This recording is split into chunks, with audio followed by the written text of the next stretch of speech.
మహిళా సాధికారత కోసం ప్రభుత్వం పూర్తి స్థాయిలో కట్టుబడి ఉందని సీఎం చంద్రబాబు స్పష్టం చేశారు. మహిళలను ఆర్థికంగా అభివృద్ధి చేసేందుకు ఎన్ని రంగాల్లో అవకాశాలు ఉంటే అన్ని రంగాలను ఉపయోగించుకోవాలని సీఎం సూచించారు.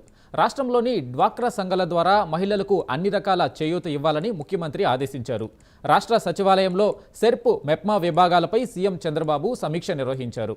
ఈ సమీక్షలో మహిళలను పారిశ్రామికవేత్తలుగా చేసే అంశంపై సీఎం చర్చించారు. డ్వాక్రా మెప్మా సంఘాలు చేపడుతున్న వివిధ కార్యక్రమాలను సీఎంకు అధికారులు వివరించారు.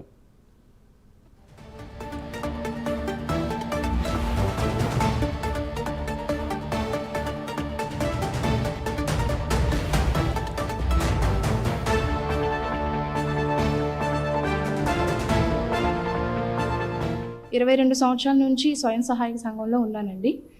ఈ సీఎం నారా చంద్రబాబు నాయుడు గారు పెట్టినటువంటి ఒక ఫ్యామిలీ ఒక ఎంటర్‌ప్రెన్యూర్ ఉండాలి అన్న ఉద్దేశంతో కాన్సెప్ట్లో నుంచి మేము ఆదర్శంగా తీసుకొని సొంతంగా ఒక యూనిట్ పెట్టుకోవాలన్న ఒక సంకల్పంతో మేము ఈ మెప్మా తరఫున మేము అంటే ఈ మెప్మాని కలవడం జరిగిందండి. వాళ్ళ ఆధ్వర్యంలో మేము 1,25,00,000కి మేము లోన్ తీసుకుని ఉండడం జరిగింది. మేము ఇట్లానే వృద్ధి చెందాలని చెప్పి నాలాంటి ఎంతోమంది మహిళలు స్ఫూర్తిగా నిలవాలని మనస్ఫూర్తిగా కోరుకుంటున్నామండి.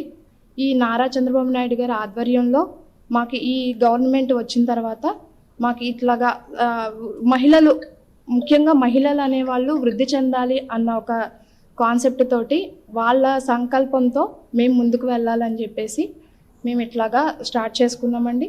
అట్లానే అవుట్లెట్స్లో మన స్వయం సహాయక సంఘం వాళ్ళతో ఒక 200 మంది ఎంప్లాయీస్ వరకు మనకు అవసరం అవుతారు. వాళ్ళందరికీ కూడా ఉపాధి కల్పించాలి, మనం కూడా డెవలప్ అవ్వాలి అన్న ఒక సంకల్పంతో మేము ఇది మొదలు పెట్టుకున్నామండి. 22 సంవత్సరాల నుంచి స్వయం సహాయక సంఘంలో ఉన్నానండి.